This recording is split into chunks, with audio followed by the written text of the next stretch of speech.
Halo, selamat siang. Apa kabar saudara? Senang sekali saya Bagas Kadi Putra dapat menjumpai Anda siang hari ini dengan sejumlah informasi aktual dan terkini. Selain informasi utama kami tadi mengenai beberapa objek wisata Kaliurang yang masih ditutup, kami masih memiliki sejumlah informasi utama lainnya untuk Anda. Di antaranya, penerapan protokol kesehatan baru saat masuki kawasan Malioboro. Salah satunya mewajibkan para pengunjung untuk melakukan scan QR Code. Kisah Siti Nurhaliza, mahasiswi perguruan tinggi swasta di Yogyakarta yang sembuh dari virus corona dan berhasil menyelesaikan tugas akhirnya di ruang karantina.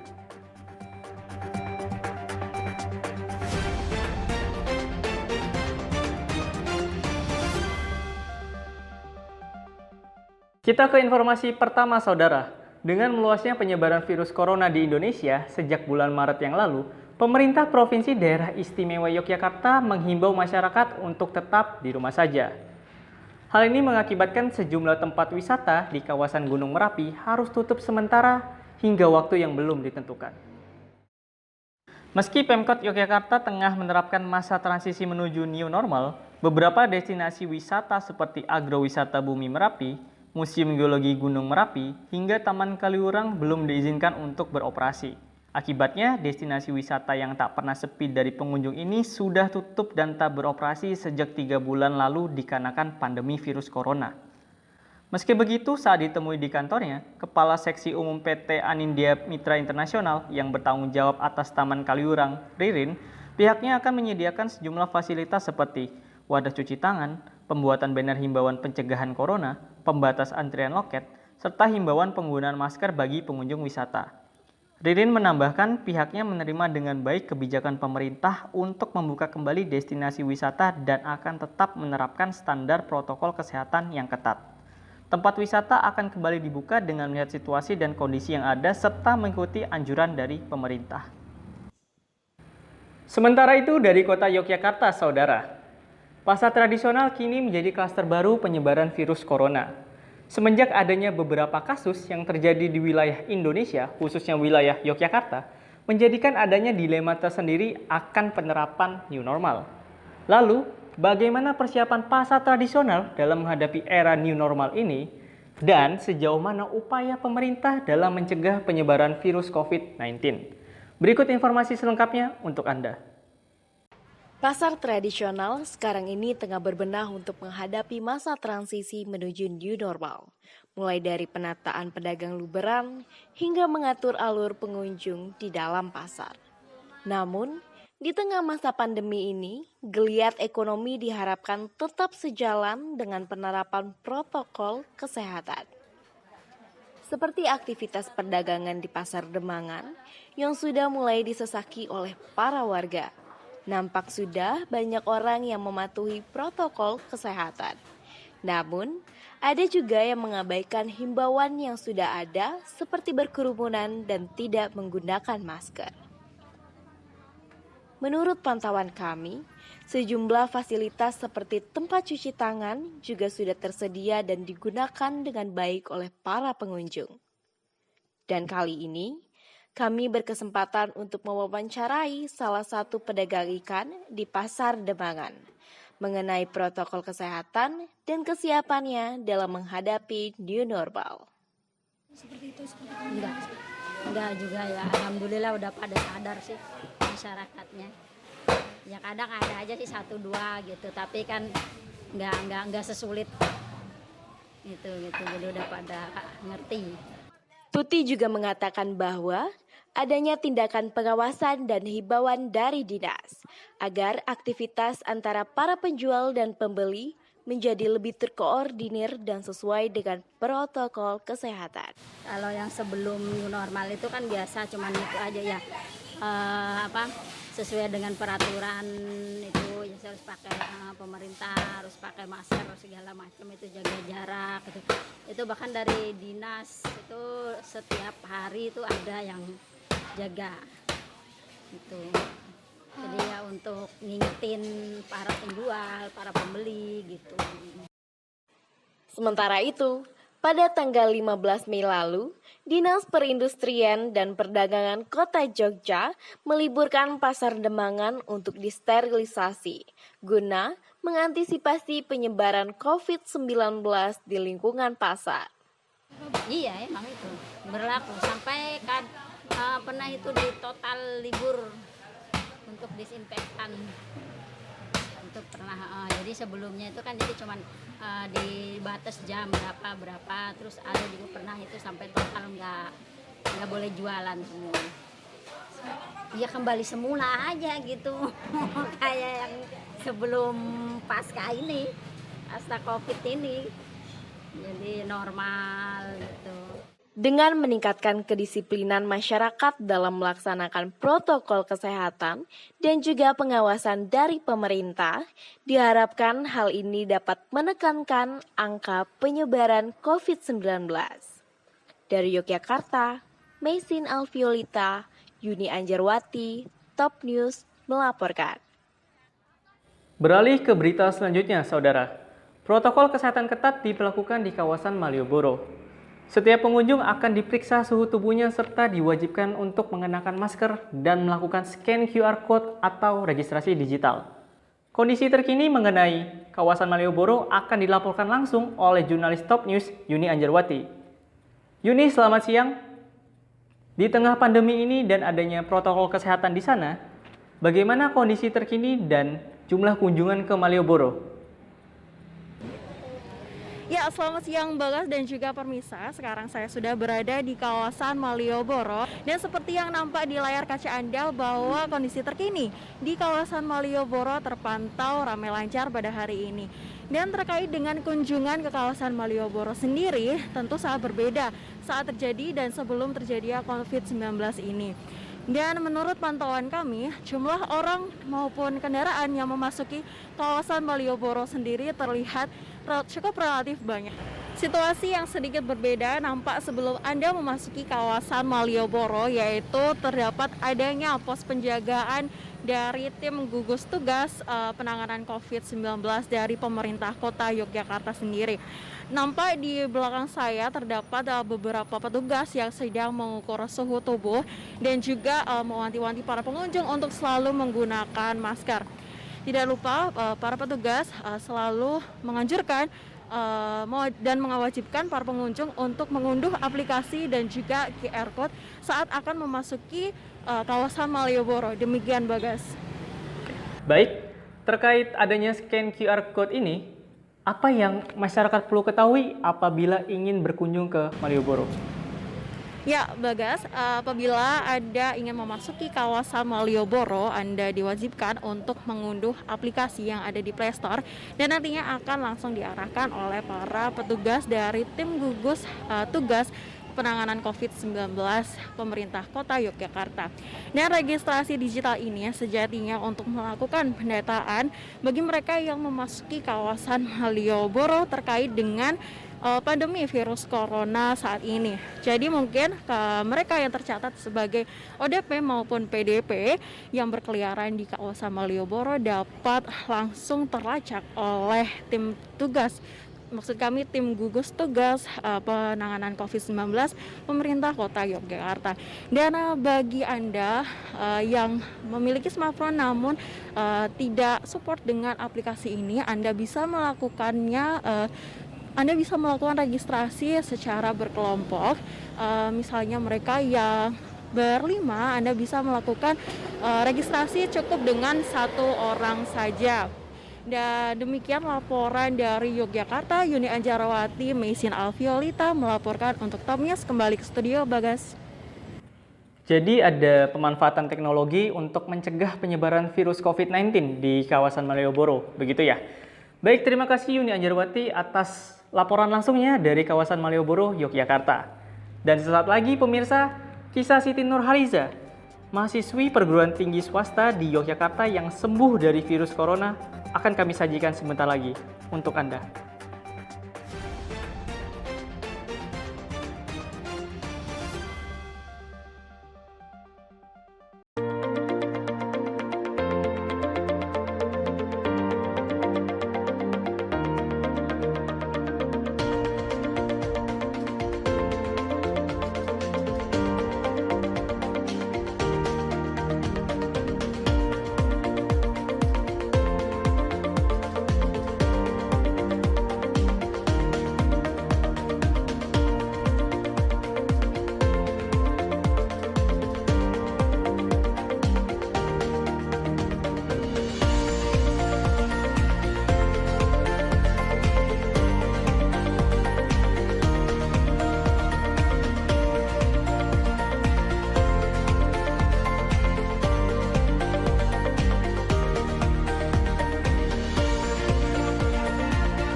Jaga diri dan keluarga Anda dari virus corona dengan melakukan beberapa pencegahan, di antaranya sering cuci tangan dengan sabun dan air mengalir, jangan menyentuh mata, hidung, mulut sebelum mencuci tangan. Bila batuk atau bersin, segera tutup hidung dan mulut dengan lengan atas bagian dalam atau tisu, serta gunakan masker. Segera ke fasilitas kesehatan jika mengalami gejala seperti demam, batuk, dan sesak nafas. Selalu menjaga jarak aman minimal 1 meter dan hindari kontak langsung dengan penderita demam, batuk, dan sesak nafas. Jaga asupan nutrisi dengan mengkonsumsi makanan bergizi seimbang dan hindari daging mentah. Dan yang terakhir, tingkatkan daya tahan tubuh dengan pola hidup sehat dengan rajin olahraga dan istirahat yang cukup. Iklan layanan masyarakat ini dipersembahkan oleh Seven TV.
Anda masih menyaksikan Top News Siang bersama saya, Bagas Kadi Putra. Ya, saudara, kali ini kami akan mengajak Anda untuk melihat perkembangan virus corona di Indonesia dan di dunia hari ini, 4 Juli 2020. Di Indonesia, jumlah angka kasus COVID-19 ini mengalami peningkatan sebanyak 1.447 kasus, sehingga total kasus yang terkonfirmasi sebanyak 62.142. Ini menjadikan Indonesia berada di posisi 9 dari 10 besar negara di Asia dengan jumlah kasus COVID-19 terbanyak. Dan kita bisa melihat untuk jumlah pasien dalam perawatan terlihat total sebanyak 30.834 orang. Dan pasien yang meninggal sebanyak 3.089 orang, sedangkan pasien yang dinyatakan sembuh sebanyak 28.219 orang. Menurut laman covid19.go.id, penyebaran kasus COVID-19 di Indonesia paling banyak berada di wilayah Jawa Timur dengan total 13.048 kasus dan di DKI Jakarta dengan jumlah 11.961 kasus, lalu di Sulawesi Selatan dengan jumlah 5.559 kasus. Selanjutnya untuk kasus COVID-19 yang berada di dunia, dikutip dari laman worlddomatters.info, saat ini angka kasus COVID-19 di seluruh dunia meningkat menjadi 11.223.159 dengan korban meninggal sebanyak 529.780 dan yang dinyatakan sembuh sebanyak 6.366.982 orang. Dan berdasarkan peringkat, Amerika menempati posisi pertama dengan jumlah sebanyak 2.891.297 kasus. Lalu disusul Brazil di peringkat kedua dengan jumlah 1.545.458 kasus. Dan di peringkat ketiga ada Rusia dengan jumlah 674.151 kasus. Berita selanjutnya, saudara. Kisah Siti Nurhaliza, mahasiswi perguruan tinggi swasta di Yogyakarta yang sembuh dari virus corona dan berhasil menyelesaikan tugas akhirnya di ruang karantina. Untuk mengetahui perjuangannya melawan virus corona, saat ini kami sudah terhubung dengan Siti Nurhaliza di Berau, Kalimantan Timur. Selamat siang Mbak Siti. Mungkin bisa diceritakan awal mulanya bagaimana Mbak Siti akhirnya ditetapkan sebagai pasien positif corona? Pada tanggal 16 April aku dinyatakan negatif COVID dan akhirnya aku sempat pulang ke rumah. Tapi di tanggal 19 April aku ditelepon lagi oleh pihak rumah sakit dan dinas kesehatan kalau hasil swab kedua aku tuh bayang-bayang. Akhirnya aku diminta lagi isolasi di rumah sakit. Aku aku isolasi lagi, dan saat itu tanggal 19 April aku resmi dinyatakan sebagai pasien positif COVID. Baik, jadi berapa lama Mbak Siti dirawat selama di rumah sakit dan juga bagaimana respon masyarakat terhadap Mbak Siti? Aku dirawat di sana totalnya 45 hari ya, jadi sebulan lebih lah, 45 hari. Kemudian aku saat itu dinyatakan sebagai pasien yang sembuh pertama di daerahku. Alhamdulillah, saat itu respon masyarakat setelah aku keluar luar biasa, baik sekali. Aku juga diajak gabung ke gerakan peduli COVID di daerahku, juga diajak gabung proyek-proyek penting mereka. Lalu bagaimana apa yang dialami Mbak Siti ketika sedang dirawat di sana? Aku cuma bisa dengar suara-suara kentang-kenting nih, alat-alat medis, bunyinya dari luar cuma bisa dengar itu, dan terlebih aku cuma bisa dengar teriakan teman-teman yang di sebelah kamar aku itu mau mengakhiri hidup, sudah tidak kuat, sudah tidak tahan, setiap malam, setiap hari menjerit, setiap detik. Hanya itu yang berkecamuk di pikiranku, di otakku. Hanya itu, dan itu yang membuat aku makin jadi sepertinya aku tidak ada harapan deh. Sempat berpikir seperti itu. Jangankan memikir tugasku pada saat itu, memikir mentalku saja waktu itu belum bisa mengontrol dengan baik. Yang membuat aku makin depresi dan terpuruk pada saat itu, ruangannya yang begitu pengap, karena kita benar-benar nggak bisa keluar. Ventilasi itu sama sekali tidak boleh dibuka. Kipas angin itu tidak ada, AC itu tidak boleh dinyalakan, jadi kebayang di ruangan yang paling belakang gelap, terpencil, nggak bisa kedengaran masjid, nggak bisa kedengaran suara apapun. Kalau melihat jendela itu kabur, jendela itu nggak boleh dibuka, tapi ada bolongan sedikit kaca celah untuk kita melihat. Itu aku cuma bisa lihat karena tempatku di dalam ya, rada di balik kota rumah sakitnya. Aku cuma bisa lihat hutan dan cahaya, berkas-berkas cahaya yang ya cukuplah untuk penerangan. Lalu bagaimana Mbak Siti akhirnya memutuskan untuk memulai kembali mengerjakan tugas akhirnya pada masa karantina?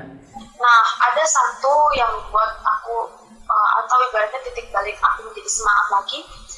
Hari pertama puasa itu ada orang yang tidak pernah ketemu aku juga tidak pernah melihat wajahnya, tidak tahu namanya, dan ibaratnya tidak pernah kenal lah. Dan dia juga tidak pernah tahu aku, bahkan tidak pernah tahu pasien-pasien positif di rumah sakit tersebut. Tapi beliau dengan lapang dada, dengan lapang hati, dengan rendahan hatinya saat itu membagikan atau menyumbangkan lewat perawat yang jaga sebuah Al-Quran, juga sebuah menu buka puasa, padahal mereka tahu kita tidak berpuasa. Itu membuat aku merasa dianggap nih, wah mereka aja berharap, mereka aja ada harapan buat aku, mereka aja semangat, aku tidak. Kendala apa saja yang dialami Mbak Siti ketika menjalankan tugas akhir tersebut? Kendalanya juga cukup banyak, karena di sana tidak disediakan wifi ya, jadi harus pakai kuota internet yang ruangannya di belakang, jaringannya sangat sulit, benar-benar terkendala di jaringan. Juga teman-teman juga pasti tahu kalau menyelesaikan tugas itu pasti kita membutuhkan berkas-berkas pendukung. Nah, berkas-berkasku sendiri itu aku tinggalkan di rumahku. Begitupun dengan berkasku ketika sudah sampai di rumah sakit, itu harus masuknya mengikuti jam-jamnya. Jadi perawat itu saja masuknya sehari cuma 5 kali maksimal, dan untuk dokter sehari sekali masuk ke ruang isolasi kita. Nah, barang-barang yang dititipkan juga mengikuti jam-jam tersebut. Oh ya, saat aku isolasi, aku tidak membawa seragam dari Jogja ke rumahmu. Nggak kepikiran sama sekali, nggak kepikiran bakal sidang di rumah sakit. Nah, aku waktu itu memakai seragam ini, kemeja biasa, kemeja putih, pakai rapi dan sopan. Aku juga minta bawakan alma mater SMA aku dulu. Alhamdulillah warnanya sama, jadi bisa membantu lah aku saat menjalani sidang. Terima kasih Mbak Siti Nurhaliza langsung dari Berau, Kalimantan Timur yang sudah berbagi kisahnya di Top News Siang hari ini. Ya, saudara, seiring bertambahnya kasus pasien positif corona di Indonesia yang tak mengenal usia baik tua maupun muda, seperti yang dialami oleh Mbak Siti Nurhaliza, mewajibkan kita untuk selalu menaati aturan protokol kesehatan yang ada. Selain menggunakan masker dan juga hand sanitizer, rutinnya mencuci tangan juga efektif untuk mencegah penyebaran virus corona. Nah, berikut akan ada liputan khusus mengenai tata cara cuci tangan yang baik dan benar menurut aturan WHO. Berikut selengkapnya untuk Anda. Halo, nama saya Nadira Rizky Meliani, mahasiswa perawat dari Poltekkes Kemenkes Semarang. Di sini, saya akan melakukan tata cuci tangan yang benar dan baik menurut WHO. Dan ada singkatannya loh, yaitu tepung selaci put-put, telapak tangan, punggung tangan, sela-sela jari, dikunci, jempol diputar-putar, dan ujung jari dan telapak tangan diputar-putar. Untuk prakteknya, mari ikuti saya. Pertama-tama, kita hidupkan air, lalu kita basuh dan matikan. Ambil sabun secukupnya. Telapak tangan 4 kali, punggung tangan 4 kali, kanan dan kiri, sela-sela jari 4 kali, dikunci juga 4 kali, jempol diputar-putar 4 kali, ujung jari dan telapak tangan diputar-putar 4 kali, kanan dan kiri 4 kali. Setelah selesai, kita basuh, hidupkan air, basuh hingga bersih, tidak ada sabun lagi. Setelah selesai, ambil tisu dan matikan air, keringkan hingga sempurna.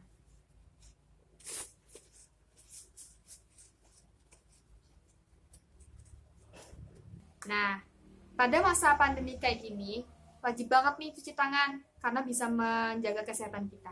Sekian dari saya, terima kasih. Dan jangan kemana-mana pemirsa, karena setelah ini akan ada tips agar tetap bugar dalam menghadapi pandemi COVID-19. Sesaat lagi untuk Anda.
Jaga diri dan keluarga Anda dari virus corona dengan melakukan beberapa pencegahan, di antaranya sering cuci tangan dengan sabun dan air mengalir, jangan menyentuh mata, hidung, mulut sebelum mencuci tangan.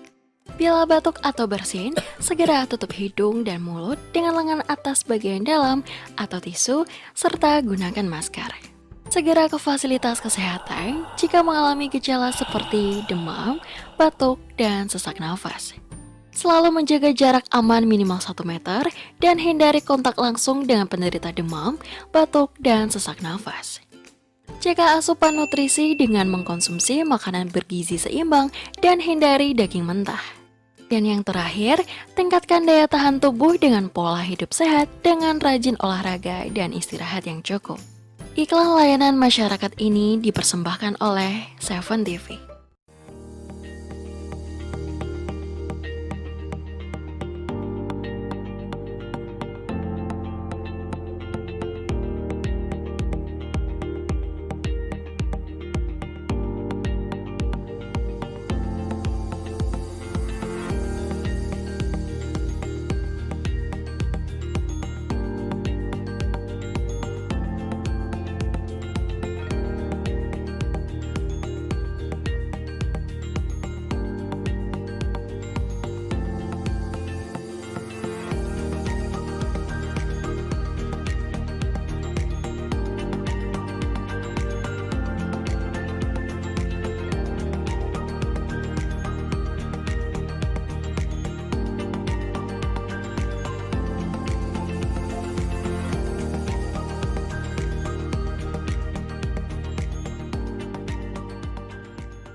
Memasuki masa transisi menuju new normal, masyarakat dituntut untuk lebih ekstra dalam menjaga daya tahan tubuh mereka dari virus corona. Nah, salah satu cara untuk menjaga tubuh tetap bugar selama masa pandemi adalah dengan berolahraga. Lalu bagaimana tips agar tetap bugar? Reporter kami Muhammad Fikri telah merangkum tipsnya untuk Anda.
Berolahraga adalah salah satu langkah yang cukup efektif untuk meningkatkan daya tahan tubuh. Tapi bagaimana cara olahraga yang baik dan benar selama pandemi corona ini? Nah, di samping saya sudah ada Mas Bayu selaku instruktur fitness di Yogyakarta. Dia akan memberikan tips berolahraga dan manfaat dari olahraga tersebut. Jadi gini, push up itu untuk melatih otot dada dan tricep.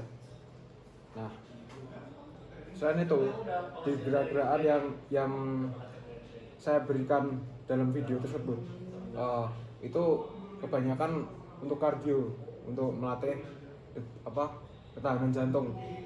Nah, jadi kita tuh kemarin kan ada 5 gerakan. Ada 5 gerakan, iya. 5 ya. Nah, kalau nggak salah 5 gerakan ini dilakukan semua, baru istirahat.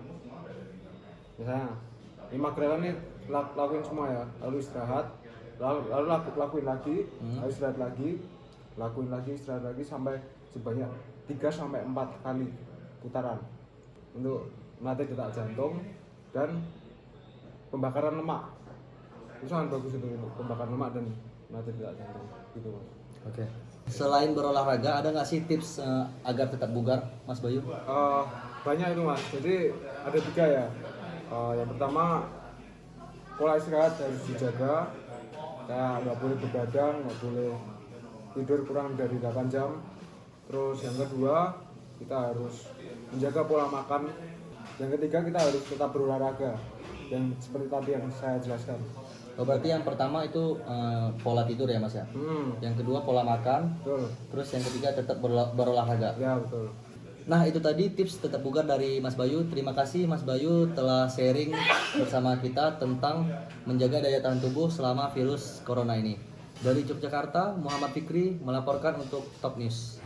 Sangat bermanfaat sekali tips tadi ya, saudara. Namun selain tips tadi, kami masih memiliki tips lainnya untuk Anda, yaitu tips belajar online agar efektif dan juga asik. Karena kita tahu bahwa selama pandemi ini mengharuskan para siswa untuk tetap belajar di rumah saja. Namun, banyak siswa yang belum mengetahui bagaimana cara agar belajar online secara efektif. Reporter kami, Prilita Nurwityati di Bali, telah merangkum tips belajar online yang efektif selama di rumah aja untuk Anda. Sebagai upaya penyegah penyebaran COVID-19, mulai tanggal 16 Maret kemarin, pemerintah mengeluarkan kebijakan tentang pembelajaran di rumah saja. Lalu, bagaimana sih pembelajaran yang asyik dan efektif? Nah, di samping saya sudah ada Ibu Yamtina selaku Kepala Sekolah SD Negeri 27 Denpasar yang akan sharing dengan kita bagaimana sih pembelajaran yang asyik dan efektif selama di rumah saja. Terima kasih atas waktu dan kesempatan yang diberikan saya. Saya selaku kepala sekolah di salah satu sekolahan negeri di Denpasar, memang banyak kendala yang dihadapi oleh anak-anak. Namun semua itu bisa diatasi dengan cara yang pertama, yaitu sediakan alat atau perlengkapan untuk belajar daring, terutama HP, laptop, itu yang pertama. Kedua, carilah tempat yang nyaman, karena dengan tempat yang nyaman itu anak akan lebih belajar dengan enak. Kemudian yang ketiga, jauhkan dari hal-hal yang mengganggu kegiatan pembelajaran daring itu. Dan yang keempat, usahakan kalau bisa carilah snack atau minuman di samping biar anak jadinya bisa konsentrasi. Dan yang gak kalah penting lagi, ingat itu 3S ya. Yang pertama yaitu senang, yang kedua semangat, yang ketiga yaitu selalu siap. Jadinya dimanapun Anda belajar, dimanapun Anda mengikuti daring itu, harus selalu siap dan selalu semangat. Dah, itu aja yang perlu saya sampaikan. Terima kasih. Baik Ibu Yamtina, terima kasih atas waktunya sudah sharing sama kita tentang pembelajaran yang asyik dan efektif selama di rumah saja. Dari Bali, Prilita Nurwidiati melaporkan untuk Top News. Selain itu saudara, baru saja Pol Studio bekerja sama dengan Netflix merilis trailer film animasi terbaru mereka berjudul Over the Moon. Film ini disutradarai oleh seorang animator pemenang Piala Oscar bernama Glenn Camp. Film animasi anak Over the Moon menceritakan tentang kisah seorang anak perempuan cerdas bernama Fei yang memiliki ketertarikan terhadap dunia sains. Demi membuktikan keberadaan Dewi Bulan yang sempat diceritakan oleh kedua orang tuanya sewaktu kecil, Fei akhirnya membuat sebuah roket untuk pergi ke bulan. Namun, setibanya di bulan, Fei terlibat dengan misi tak terduga dan menemukan negeri aneh dengan berbagai makhluk bulan yang sangat unik. Film Over the Moon akan menjadi tontonan yang sangat menyenangkan karena kita akan dibawa ke dalam petualangan Fei yang penuh dengan musikal dan hal-hal tak terduga serta kekuatan imajinasi.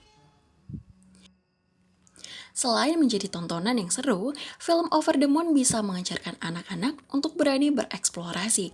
Fei dikisahkan memiliki karakter berani, cerdas, kreatif, peduli, dan memiliki jiwa kepemimpinan. Meski sampai sekarang belum ada kepastian kapan film yang dibintangi oleh Katie Eng, Billy Passu, Robert Ji Siu, dan Ken Jeong ini akan tayang. Dan saudara, informasi tadi sekaligus menutup jumpa kita di Top News siang hari ini. Saya Bagas Kadi Putra beserta kru yang bertugas pamit undur diri. Sampai jumpa dan salam 7TV.